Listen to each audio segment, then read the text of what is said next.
OC সরাসরি মন্ত্রীকে phone করবে কিনা সেটা আমরা অ্যালাউ করি নাই। তবে মন্ত্রী যদি প্রয়োজন মনে করে যে কোনো লেভেলে যোগাযোগ করার সেটা করবে। আমরা নিজেরাই ট্রাফিক সিগন্যাল মানি না। বামের লেনটা উন্মুক্ত থাকার কথা, বামের লেনে গিয়ে গাড়ি বসে থাকে। চেইন অফ কমান্ডটা বজায় রাখতে হয় নিচের থেকে উপরে, কিন্তু উপর থেকে যে কোনো প্রয়োজনে যে কোনো লেভেলে যোগাযোগটা রাখবে, যে কোনো পর্যায়ে, সেটা নিয়ম। এখন জনগণের সরকার এবং একটি সুষ্ঠু, নিরপেক্ষ, গ্রহণযোগ্য, বিশ্ব স্বীকৃত নির্বাচনের মধ্য দিয়ে গণতান্ত্রিক রাজনৈতিক সরকার প্রতিষ্ঠিত হয়েছে। সুতরাং আগের সাথে তুলনা করলে চলবে না। দ্বিতীয়ত, আমি প্রথম দিনেই মন্ত্রণালয়ে যোগদান করার পরে আপনাদের নিশ্চয়ই মনে আছে বলেছি যে চেইন অফ কমান্ড থাকতে হবে, স্টাবলিশ করতে হবে। এখন যে প্রশ্ন আপনি তুললেন যে একজন ওসি সরাসরি মন্ত্রীকে ফোন করবে কিনা, সেটা আমরা অ্যালাউ করি নাই।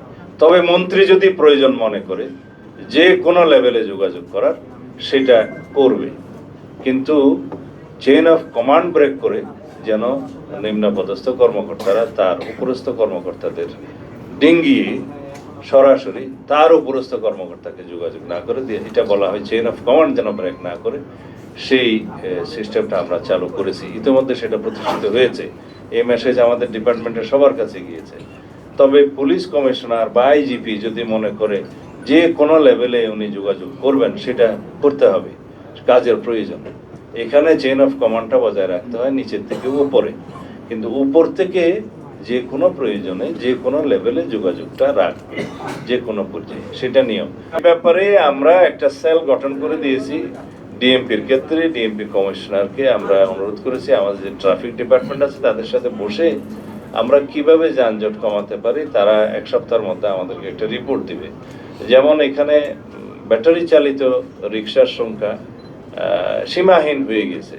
ভিআইপি রুট সহ মেইন রুট যেখানে আছে, যেখানে নন মোটরাইজ ভেহিকেল চলার কথা না, সেই জায়গায় অসংখ্য এই ব্যাটারি চালিত গাড়ি চলে এসেছে। এটা কিভাবে নিয়ন্ত্রণ করা যায়, এবং আজকে আমরা বলেছি পরীক্ষামূলকভাবে উত্তরা থেকে, যেটা এয়ারপোর্ট রোড থেকে শুরু করে এই ভিআইপি রুট হয়ে সচিবালয় হয়ে এই রুটটা, যেটাকে আমরা ভিআইপি রুট হিসাবে জানি, এইখানে প্রাথমিকভাবে আমরা এই চলাচলগুলো সীমিত করব, নিয়ন্ত্রণ করব ব্যাটারি চালিত গাড়ি।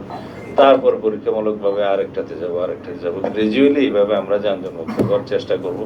কি কারণে আমরা যানজট হচ্ছে সেটা আমরা অনেকেই জানি, তারপরেও আরো কিছু খুঁটিনাটি বিষয় আছে, এগুলো পরীক্ষা নিরীক্ষা করে আমরা বলছি একটা রিপোর্ট দিতে।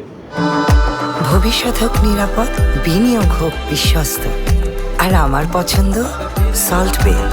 ওয়েলকাম টু সল্ট বে। যেমন আমরা নিজেরাই ট্রাফিক সিগন্যাল মানি না।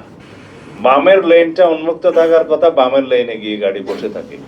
তো এগুলোর জন্য আমরা সিটিজেন হিসেবেও আমরা দায়ী। আমরা এই সচেতনতাটা আবার সৃষ্টি করতে চাই, যাতে আমরা প্রত্যেকে ট্রাফিক আইন মেনে চলি এবং ট্রাফিক পুলিশকে সহযোগিতা করি, তাহলেও কিন্তু অনেকটা সমাধান হয়।